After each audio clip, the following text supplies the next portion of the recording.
enter in the spirit realm. Because only name you carry. It is not the title that matters, it is the mantle. It is the mantle of the position that matters. Are you defending your name? If you have a name, you have to defend it with your life. You defend it with your life. I'm a pastor. I defend my calling with my life. I'm telling you, this life, I lay it down for it. For the calling. I lay it down. If you see nonsense around me, come and challenge me. Face to face, don't say, this is my pastor. How can I talk to my pastor like that? Please address me roughly. Don't even address me with respect. Address me roughly. When you see me misbehaving, I defend who I am with my life. Anytime, any day. Anytime.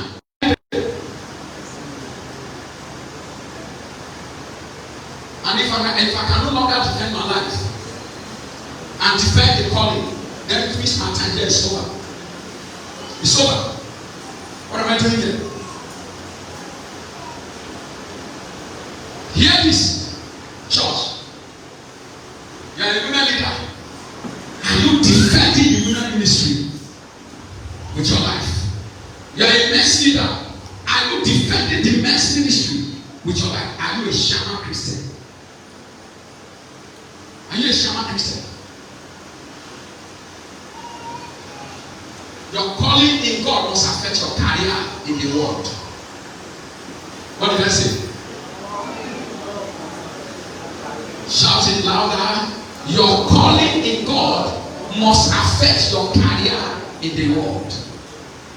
That is the work you do in this world. The calling of God, the work of God that God gives to you must affect it. It must affect it. I remember when I was working in the credit control department in Apapa.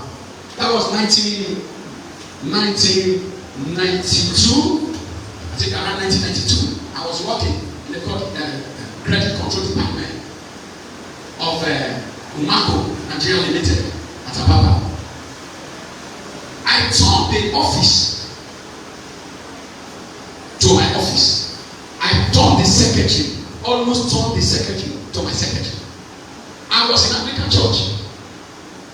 And every Sunday school outline that I prepare Sunday school outline. That time they don't do Sunday school in Africa. But I prepare Sunday school outline. I prepare things. The secretary will type them for me. I will do everything, print everything. I will take that to the church. When they send me to go for, we go from one company to another company to do reconciliation of accounts. That was the work I do. Some of you don't know. I'm an accountant. By profession, I work before I become a pastor. So we go from one company to another company to reconcile the accounts. Do you know what we do? Most of the time, if I have to go at a time to do the reconciliation, so that by the time I do the reconciliation, I will be able to attend church on time. So from the reconciliation, I go home straight to church. I arrange it in such a way I will have time to still operate in the church. That was the life I lived when I wasn't a pastor. When I wasn't a pastor. The passion was there because I know there was. And do you know what happened? Go to Sestinic Anglican Church. It is at Gandhi's pastor. Go and ask about Pastor Goddey. Go and ask after me. People were coming from Marine Beach, Ajekule, coming from everywhere, all the African church around. People were coming to this Abulaka here for service because of our involvement. Listen, what are all these youths doing? That time, when Vika, when I was a brother, I wasn't a pastor, I was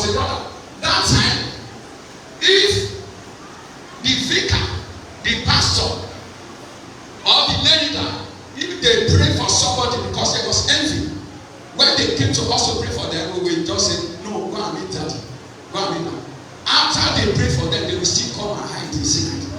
Brother Goddey, pray for me. As if they feel the pain, we will pray in secret. Mighty deliverance everywhere.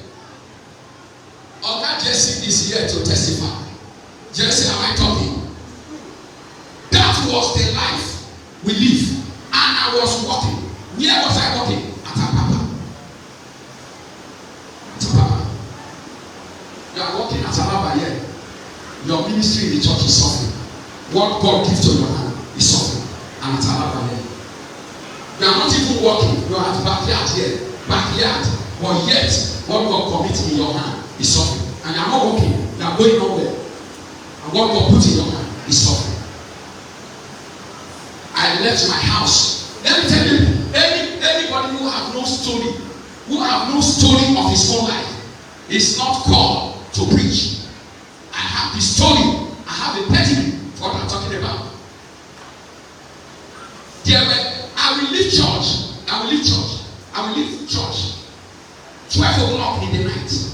1 a.m. in the night, because we do deliverance for people. I will leave church at Abulaka. 1 a.m. in the night sometime. We will be trekking home, myself and Pastor Paul. We'll be trekking home. I told you some time ago, I met a robber three good times along that Abulaka road. With different bottles, this, that, posting and that. We passed their midst like this. It was as if they blinded their eyes so that they would not see us.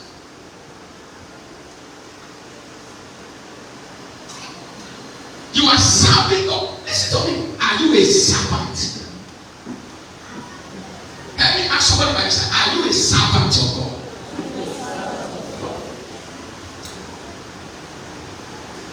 Nobody was paying us salary. No salary. Ask Jesse, I don't know whether there was a place they contributed money and they were used to plot. No salary. And to add to it, every salary I receive, I plan it. Myself, Pastor Paul, Pastor Wilson, Brother Fred William, we plan it before month we end. What are we going to do? So, sometimes I don't take more than 5,000 naira from my salary. The remaining one goes to the church. We buy instrument, we buy this, we buy that.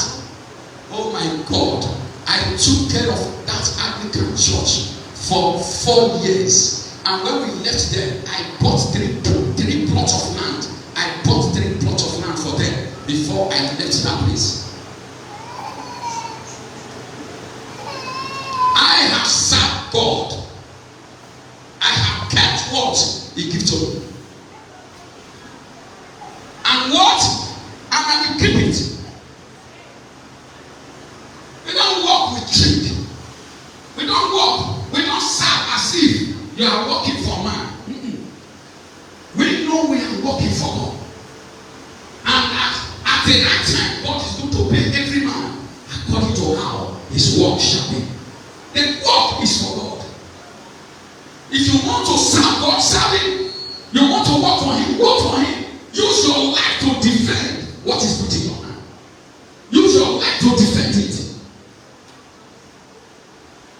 Not be a Christian that comes to church in the morning and say, Father. Everybody say, Father. My Father, my Father. Bless me now. Oh, yeah. Bless me now. Bless me now. My Father. What's that? If that is, look, it is the provider before the provision. Who you go for first is the provider, not the provision. If you actually have the provider, provision will come. Provision will come. Round pegs in round holes, square pegs in square holes. Beloved, I come to challenge you. I've got a lot of things to talk about, but I think God will help me to pick it up one after the other. But the Shammah Christian is a devoted Christian. Say devoted. He's devoted to devoted to trust. Instead of me, for this not to succeed, I die. I rather die. For this thing not to work, I rather die.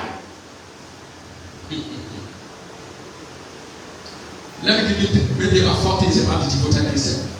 Number 1, the devoted Christian possess the attribute of faithfulness, loyalty. They are epitomes of loyalty. Number 2, the devoted Christian is honest. Anything you put in their hand, they are honest. They are not double-minded. They are straightforward. They are straightforward. You don't do the work of God and you are not straightforward. Be straightforward. Anything you want to do, serve God with a single mind. You are serving God and your mind is somewhere else. You are serving God and what you talk is different from what you do. Those who serve God, like the Shammah generation, they walk the talk. They walk the talk. Number 3, the devoted Christian is steadfast. They are not given to change. They are not given to change. They don't change. They are not unstable. They are not unstable.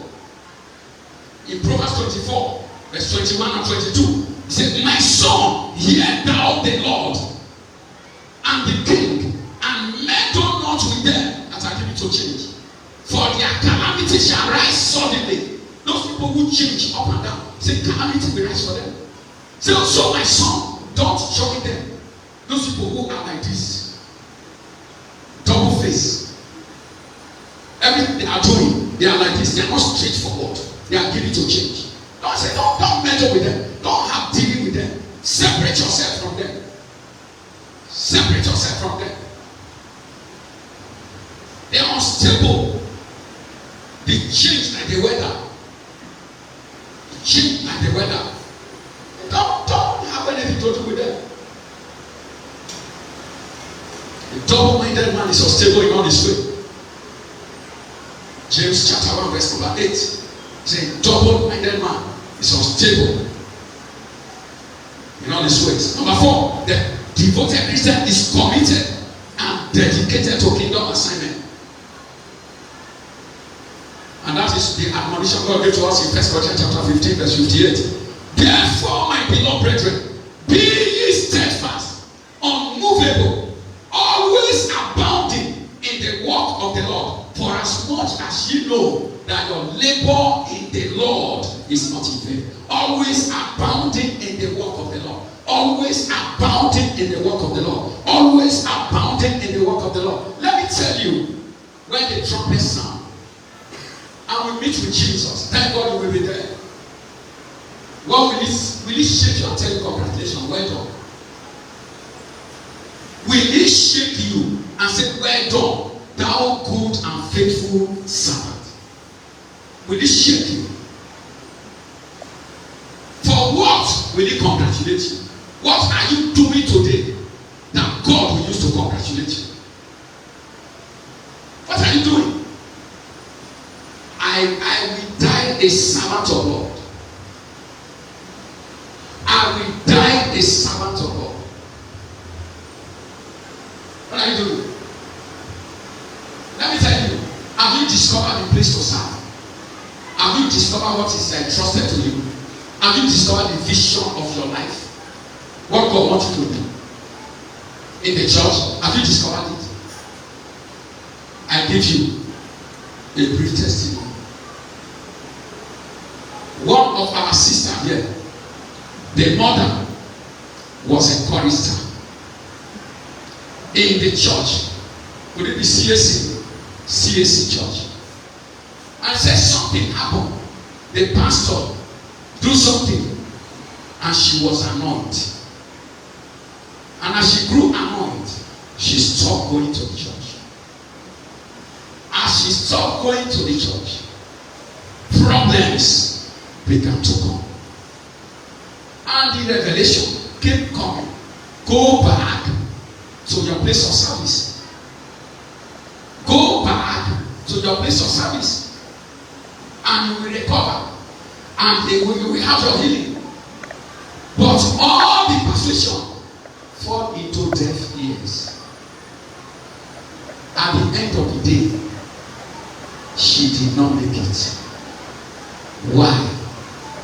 She states why? Her place of assignment, she left it. When you don't have anything to do in God, and when you grow annoyed, you know, in the church, we are just like a woman leader now, we just carry paper. Maybe you say one woman talk to her anyhow, or some women attack her. I said she will just carry paper. Pastor, see the women paper. I know too. Again. You know what?